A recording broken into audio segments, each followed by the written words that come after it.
sadari ada maksud Tuhan memberikan visi yang besar itu kepada saudara. Amin, saudaraku. Tapi kita juga mau belajar sedikit mengenai Yusuf ini dengan mimpinya yang besar. Kita tahu pada waktu setelah Yusuf menerima mimpi yang besar itu, maka tidak langsung jadi besoknya dia menerimanya. Ada jangka waktunya, ada prosesnya. Demikian juga kita. Malam ini kita nyalakan kembali. Tapi kalau minggu depan gak langsung digenapi, dan kami pun pulang pada hari Sabtu, jangan lagi renung. Sama seperti kisah Yusuf punya happy ending, saudara pun punya happy ending. Saudara adalah pemenang karena lebih dari orang-orang yang lain. Kalau Yusuf ditolong Tuhan, padahal itu adalah perjanjian lama di mana Roh Kudus tidak dicurahkan kepada semua orang, apalagi kita di dalam perjanjian baru. Saudaraku, Yusuf mengalami banyak proses, banyak bentukan. Kita sebagai anak-anak Tuhan, jangan takut dibentuk oleh Tuhan. Demi mencapai visi yang besar itu, karakter kita harus sebanding. Itu sebabnya diizinkan Tuhan kita mengalami bentukan. Bayangkan kalau anak kecil menerima warisan 1 miliar dan diberikan begitu saja tanpa ada perwaliannya. Maka uang 1 miliar tersebut kepada anak kecil itu tidak akan membawa kebaikan. Karena dia tidak cukup dewasa untuk memakainya. Dia tidak mengerti pun itu. Hari ini dia beli lollipop, besok es krim, besok makan Indomie, apa dia mau beli, dia beli. Lalu orang akan menipu dia, bahkan mau mencelakai dia demi merampas uangnya itu. Tapi kalau uang sebesar itu diberikan kepada seorang yang sudah dewasa, yang sudah lama bekerja, maka itu uang sangat banyak manfaatnya. Dia tahu bagaimana menginvestasikannya, dia tahu bagaimana untuk menolong pekerjaan Tuhan, dia tahu bagaimana untuk mempersiapkan bagi generasi berikutnya, dan seterusnya.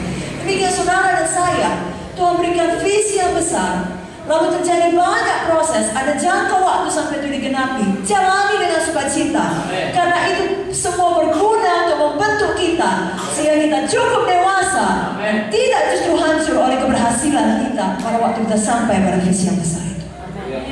Sama seperti Yusuf, ada beberapa ujian yang dihadapinya, barulah dia akhirnya sampai pada kegenapan visinya. Sebenarnya tidak cukup 1 malam untuk menceritakannya, tapi saya coba singkatkan, saudaraku. Ujian yang pertama yang dialami Yusuf adalah, kita sebut saja ujian pengkhianatan. Suatu hari Yusuf disuruh ayahnya untuk melihat abang-abangnya di Sikem. Lalu dia patuh. Tapi sampai dia di Sikem, gak ada lagi mereka di sana. Sebenarnya Yusuf bisa pulang. Saking patuhnya. Saudara tahu ada ayat dalam firman, kalau orang memaksa untuk berjalan 1 mil, berjalan dengan dia 2 mil. Kira-kira begitulah Yusuf. Dia dapat info bahwasanya abangnya ada di Dotan. Demi patuh kepada ayahnya, dia pergi ke Dotan. Apakah imbalan atas kepatuhannya? Apakah dia diberkati? Tidak. Justru dari jauh abang-abangnya bermufakat membunuh dia. Dimulai dengan membuka jubah kebesaran dari bapaknya, lemparkan dia ke dalam sumur. Saya percaya semua kita tahu masuk ke sumur itu gak bahagia, walaupun itu sumur yang kering. Apalagi kalau abang-abangnya itu melakukannya dengan amarah, ya, dengan dendam, dengan rasa iri yang dahsyat. Saudara bisa bayangkan betapa anak muda ini bingungnya, campakkan ke dalam sumur, berteriak-teriak, menangis, minta tolong dikeluarkan. Tidak tahu kenapa abang-abangnya begitu membenci dia, membunuh dia. Apakah akan dilempari dia dengan batu? Apakah dibiarkan tersiksa, mati kelaparan? Apa akan terjadi dengan hidupnya? Itulah dia alami Yusuf. Lalu tiba-tiba diangkat dia, ditarik dari sumur, dipikirnya sudah siaplah ini bulinya. Tidak, dijual jadi budak. Dari seorang anak manja yang begitu dikasihi ayahnya, dalam sekejap mata berubah jadi seorang budak oleh kebencian saudara-saudaranya. Tapi Yusuf tidak menyimpan kebaikan. Bapak Ibu Saudara, semua kita pernah disakiti dalam hidup ini, dan semua kita pun pernah menyakiti orang, karena kita tidak sempurna. Bahkan di dalam gereja, dalam tubuh Kristus sekalipun akan ada gesekan-gesekan. Beberapa dilakukan dengan tidak sengaja, sayangnya beberapa dilakukan dengan sengaja. Kalau hal itu jadi pada saudara, pilihlah untuk mengampuni. Kurang kuat amin ya. Pilihlah untuk lulus ujian pengkhianatan. Karena kalau kita menyimpan kebencian dan dendam, itu hanya menyakiti diri kita sendiri. Kalau kita berkata, aku akan mengampuni dia, kalau dia minta maaf lebih dahulu, mungkin sampai Yesus datang, dia tak akan minta maaf. Kenapa? Karena dia merasa dirinya yang benar. Kalau saudara tersiksa, saudara tidak sampai pada panggilan Tuhan. Jangan demikian. Dalam Kejadian 39 ayat 2, ketika Yesus sudah dijual kepada pedagang saudagar Ismail, lalu mereka menjualnya lagi ke Mesir, sampai lagi landing di rumah Potifar, Alkitab menuliskan Allah menyertai dia, sehingga dia berhasil dalam apa yang dikerjakannya. Saya yakin kalau Yusuf menyimpan dendam, Tuhan tidak menyertai dia. Karena Tuhan tidak pernah memaksa siapapun. Karena dia melepaskan pengampunan, maka Tuhan dapat menyertai dia, dan dia dapat berhasil dalam pekerjaan.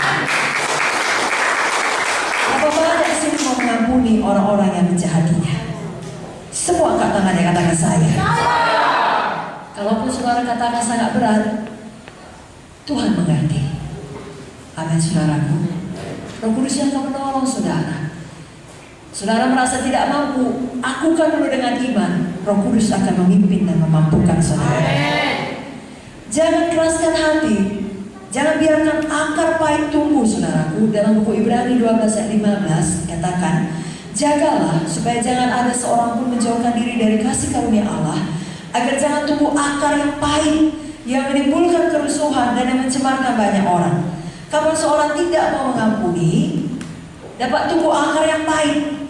Kenapa? Karena ketika dia disakiti, dia terus merasa tersakiti. Biasanya orang yang tersakiti akan menyakiti orang lain lagi.